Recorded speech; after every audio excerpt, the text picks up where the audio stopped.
हरेक बिहानी निन्द्राबाट बिउझनु अनि न्यानोपनासँगको त्यो अवस्था नै नयाँ जीवन हो। पारिलो घामको प्रकाशले ऊर्जा दिइरहेको हुन्छ। यो जीवनलाई अझ प्रकाशमय अनि प्रेरणादायी, उत्साहप्रद, खुसियाली बनाउन कोसिस गरौँ। यो जीवन अमूल्य छ। अमूल्य रत्न झै सुलभ प्राप्य छैन। यसको महत्त्व अकल्पनीय अनि अपार छ। तैपनि जीवन एउटा दुःख, कष्ट, बिछोड, शोकपूर्णले भरिएको छ।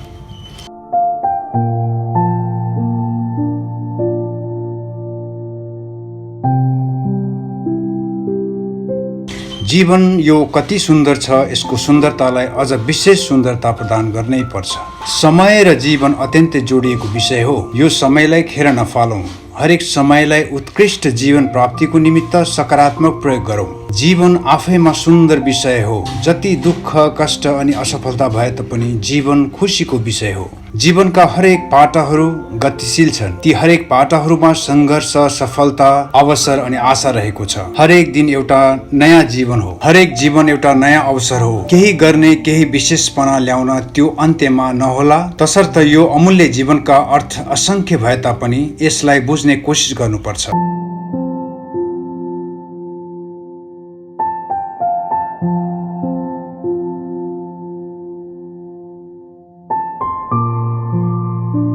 जीवनलाई जसरी संसारले बुझेको छ र जुन सतही रूपमा हामीले बुझ्छौँ, अब भावनात्मक रूपमा महसुस गरी जीवनलाई किन नबुझ्ने? यो अत्यन्तै रहस्यमय पनि छ। जीवन एउटा यात्रा पनि हो। यो यस्तो यात्रा हो जसमा विश्वास अनि अनगिन्ती कष्ट, अप्ठ्याराहरूका साथै अनिश्चितता रहेका हुन्छन्। यस जीवन यात्रालाई जिउन हरेकले आफ्नै कोसिसमा, आफ्नै तरिकाले जिउने गर्नुपर्दछ। हरेकको जीवन निर्वाह गर्ने तरिका फरक फरक भए तापनि यो उत्कृष्टतर्फ उन्मुख रहेको हुनुपर्दछ। आफूलाई अनुशासित राख्दै हरेक कार्यहरूमा उत्तरदायीपूर्ण रहनुपर्छ। कुनै पनि अवसरलाई स्वीकार्नु अनि यसलाई विवेकपूर्ण रही आत्मसात गरी अघि बढ्नुपर्छ। किनकि यस संसारमा असङ्ख्य वस्तुहरूको निर्माण भइसकेका छन्। ती भौतिक सबै वस्तुहरू केवल हाम्रै लागि हुन्।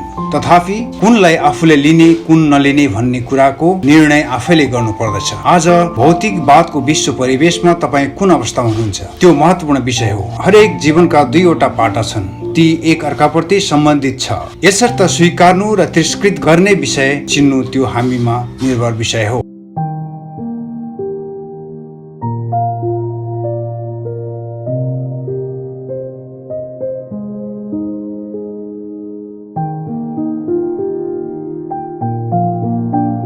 दुःख, सङ्घर्ष, असफलता वा खुसी, सहजता, सफलता वा सफल जीवन प्राप्ति जस्ता विषयको महत्त्वपूर्ण कडीलाई चिन्नु नै विवेक हो। आज संसार जुन गतिले अगाडि सुख प्राप्तिको निमित्त जुन रूपले, जुन प्रक्रियाले बढिरहेको छ, त्यति नै रूपले दुःखता, दुर्घटना, असफलता पनि सिर्जित भइरहेको छ। जीवनलाई बुझ्नै पर्छ। जीवनको अर्थलाई खोज्नै पर्छ। भौतिक जीवनलाई कम गर्दै, आफ्ना अनगिन्ती इच्छाहरूलाई कम गर्दै अर्थपूर्ण र सुखमय जीवनप्रति अगाडि बढ्नै पर्छ। यो जीवन अमूल्य जीवन हो। यसर्थ अमूल्य पनि हो कि यसै जीवनमा अनेक भोगाइहरू, अनुभवहरूको सङ्गम योग रहेको छ। हामीले गरेका ती अनुभवहरू, ती कार्यहरू नै हाम्रा प्रेरणा भई भविष्य प्रतिको सुनिश्चितता यात्रा गर्ने स्रोत पनि हो।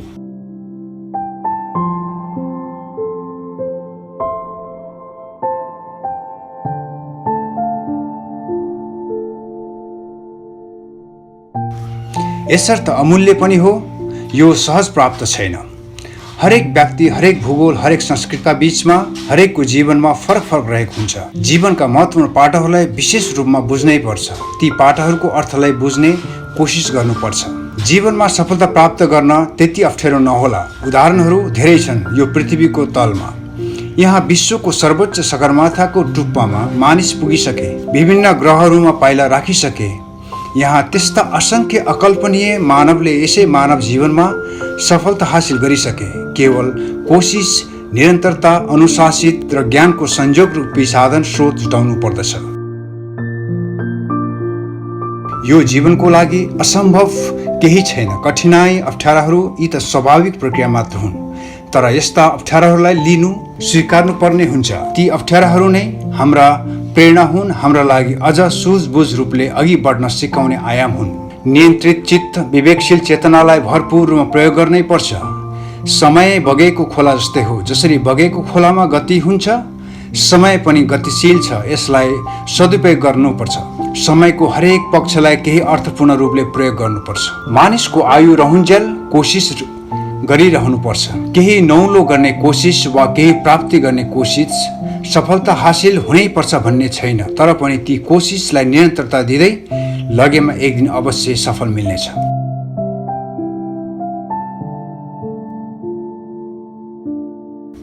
त्यसैले यो जीवन महत्त्वपूर्ण छ। हामीले अरूको जीवनबाट पनि प्रेरणा लिने गर्नुपर्छ।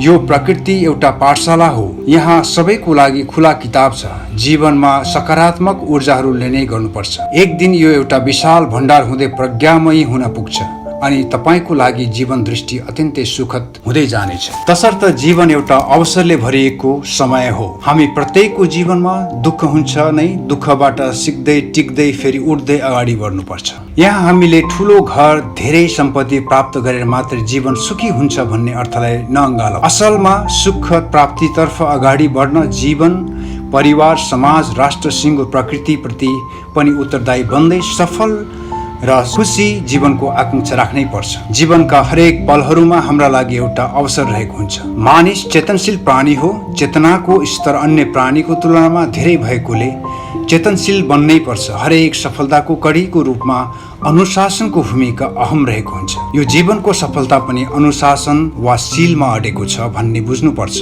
यो पालन गर्न कठिन होला, तसर्थ कठिनाई एउटा अवसर पनि हो। कोसिस गर्ने बानी बसाल्नुपर्छ। तपाईको कार्य प्रकृति तपाईको सफलता वा असफलता हो।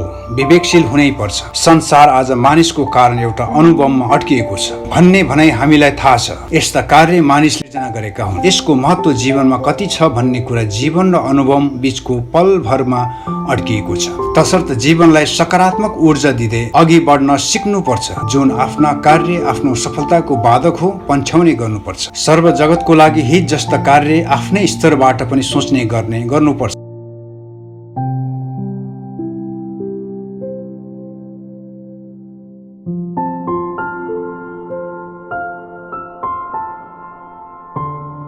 अन्तमा समयको महत्त्वसँगै सामृतिक जीवन, कर्म, प्रकृतिको पनि सही नापतोल गर्दै चेतनायुक्त जीवन प्राप्ति गर्न तर्फ उन्मुख भई सकारात्मक रूपान्तरण गर्नेतर्फ आफू, आफ्नो परिवार, समाज, राष्ट्रलाई अगाडि बढाउन समयमै ती प्राप्त स्रोतहरूको खोजी गरी आफ्नो जीवनलाई उत्साह, साहस, धैर्यता, प्रगतिशील, क्षमाशील, ज्ञानमय तुल्याऊ।